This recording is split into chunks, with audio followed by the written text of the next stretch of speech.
folks, and welcome to the Horror Corner.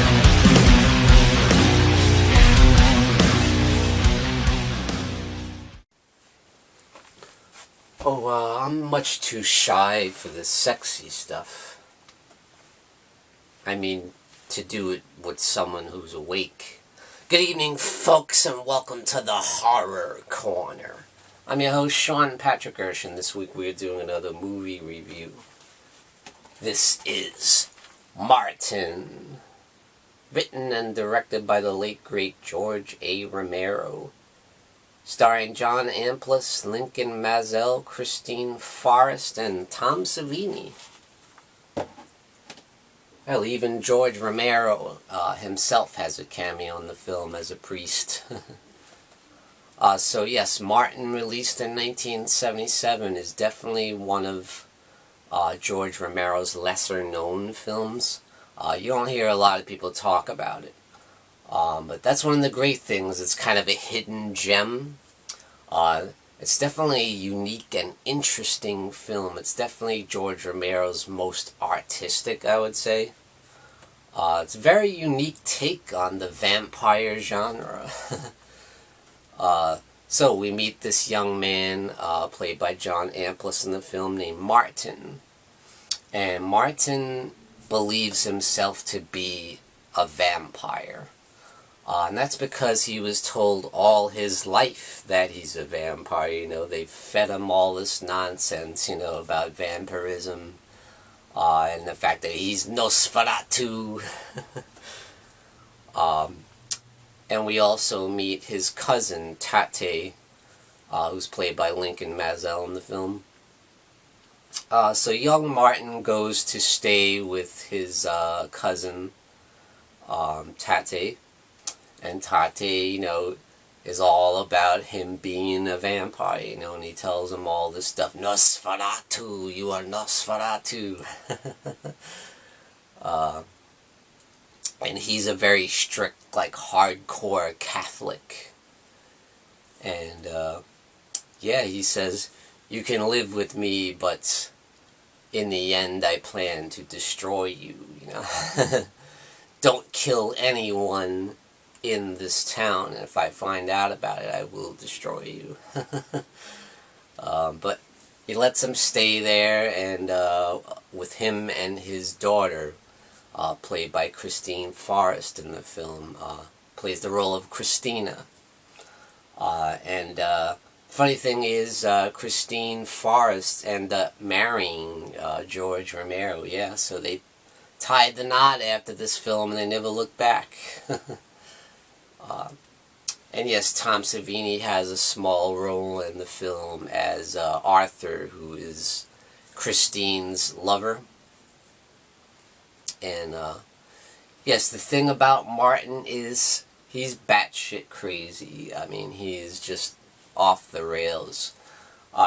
He does have the ability to be able to play himself off as normal. When he's out and about during the day, he kind of has this mild-mannered feel, like this shy young man that people can, talk to and relate to. But that's how he lures his victims in, because he is evil. Make no mistake about it. When night comes, that's when the sadistic, evil side of him comes through, And he does his dirty, evil deeds at night and preys upon young women. And kind of breaks into their homes or breaks into their rooms and attacks them and gives them a shot with, the hypodermic needle, and injects them full of some kind of narcotic that kind of numbs them, I mean, they're still awake, but they're numb, their body can't move, they can't do anything. And that's when he preys upon them and rapes them and slices their ribs open, drinks their blood. Sometimes he bites them like classic vampire style. He basically is a real-life vampire, preying on these helpless victims. But the interesting thing is he always has a difficult time. He fights with him. It's almost like he enjoys the chase, the thrill of it, of taking these helpless victims and murdering them and raping them, and it's a very sadistic human being. And he feels that he is a vampire, and he's a vampire that has a lot of problems with his identity, and a lot of that could stem from the fact that he had a very troubled childhood, with these people filling his head with this vampire nonsense. But at the same time, throughout the film, you see that he has these visions that are really beautifully filmed in black and white, like an old Universal monster Dracula style, as if he was around during the olden days, and as if he was a vampire back in the 1800s. And you wonder throughout the film, is that him having actual memories? Or is he just having these weird visions in his head?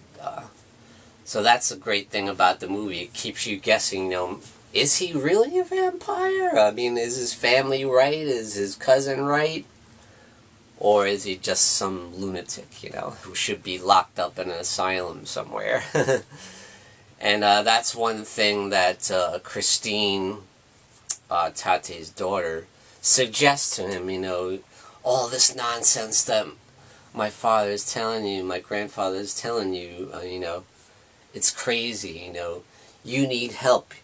You should get some counseling, you should go away to a hospital somewhere, So she doesn't believe any of the nonsense that her grandfather is telling him or telling Martin, telling her all her life. She's heard it too, and she just thinks it's all craziness and that Martin needs help. So she tries to help him, but, he's like, I'm fine, I'm fine, I don't need any help. They don't know how to help me, So he continues his reign of terror throughout the town. He takes out one couple that's cheating, behind the scenes, He tends to pick and prey upon these people that are kind of doing bad things, like cheating on their husbands or whatever. And he catches one couple and breaks into that house, and they have a real big struggle, real knockdown, drag up. But he's a cunning guy. He knows what he's doing and how to trap these people and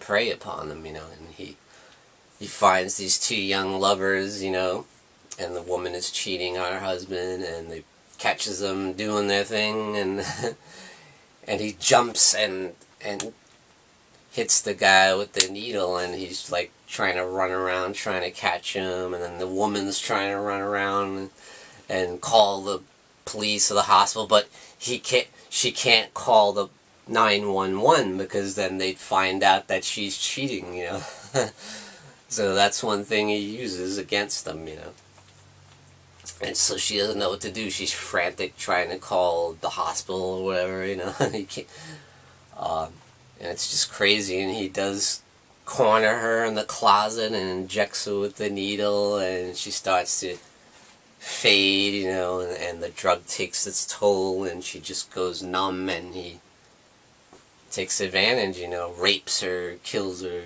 drains her blood, and she gets the lover too, and takes him out in the backyard, cuts him open, and bites him, and drains his blood, and it's really sick, disturbing stuff. It's very almost hard to watch at times, and you do see some great early gore effects there by Tom Savini too. It is fairly bloody. It's very sadistic. And very good effects by Tom Savini, even way back then in the 1970s. So you can see why George Romero continued to work with Tom Savini. Not only does Tom Savini do the makeup effects, he does stunts in the film, and then he acts in the film too. So, Tom Savini, very multi-talented guy.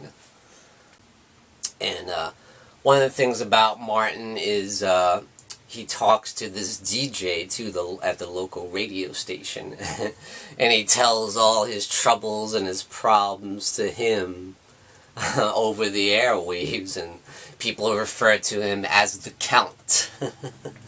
And he tells all the stuff. He debunks all the myths about vampirism, about, you know, the garlic odor and the crucifixes.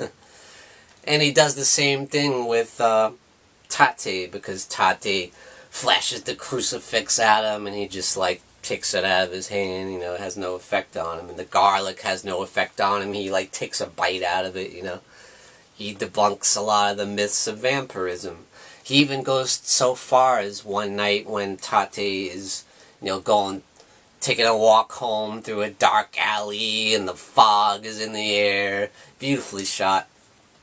And he comes out with a classic cape and vampire outfit like Dracula and stuff, and he's got the fangs and everything, and he's got the white makeup on, and Tate goes nuts. He's like, he believes it to be real because he believes him to be a vampire, and then he just kind of laughs like it's a whole big joke to him, you know, because the guy is sick in the head, you know. But Tate sticks to his guns, you know. If I find you're killing people in town, I will destroy you. So he sticks to his guns, you know.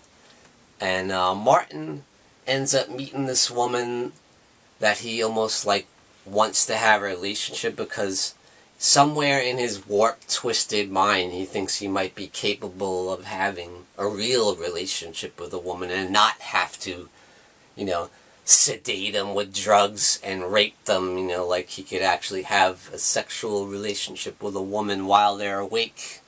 So he does meet this local woman in town, and he kind of takes a liking to her, and they kind of get into a little bit of a relationship, but she's like this depressed housewife, you know, while, you know, her husband is off away and she's left home alone to do nothing, and she's bored, you know. And she meets this young guy who's handsome, and, you know, he draws her in. Because that's what he does. He's a mild-mannered guy, you know, like a lot of serial killers in real life can pretend to be normal and together, but beneath the surface lies this darkness, this sinister nature of a human being. And for some reason he doesn't kill her off, you know. He has like this kind of weird relationship, you know. He's basically her errand boy and runs off and does odd jobs for her, but, you know, they do have a sexual relationship, but she feels horrible about it. And, you know, one day Martin goes in to check on her, and she's dead. She slit her wrist and she killed herself in the bathtub, and you see her body, blood in the water, and it's nasty. But yeah, the one time he tries to have a real relationship with a woman, it goes horribly wrong. So, you know, then he continues upon his murderous rampage throughout the town. And, yeah, I have to say, though, this film has one of the most shocking, sudden endings that I've ever seen. I was just like, whoa, you get so ingrained into the story that when it happens, it just throws you for a loop and catches you completely off guard. Even though I probably should have seen it coming, I didn't catch it, you know. They caught me off guard. I was so invested in the story that they just whap, you know. It's like shocked, you know, and I think that's amazing, you know. That's a great talent of George Romero, to catch you off guard like that and prey on your senses and, you know, shock and horrify you. And that's what horror is all about, baby. So guys, definitely check out Martin from 1977, written and directed by the late, great George A. Romero. Definitely a hidden gem and a classic of the vampire horror genre, in my opinion. And thank you for joining me, Sean Patrick Urshan, in the Horror Corner. Tune in and stay scared.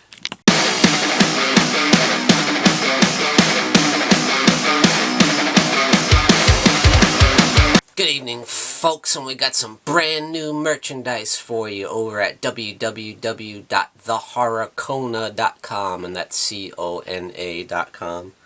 Representing the Horror Corner.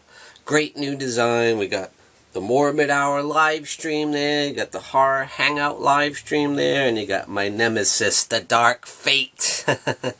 So grab your t-shirt over at www.thehorrorkona.com.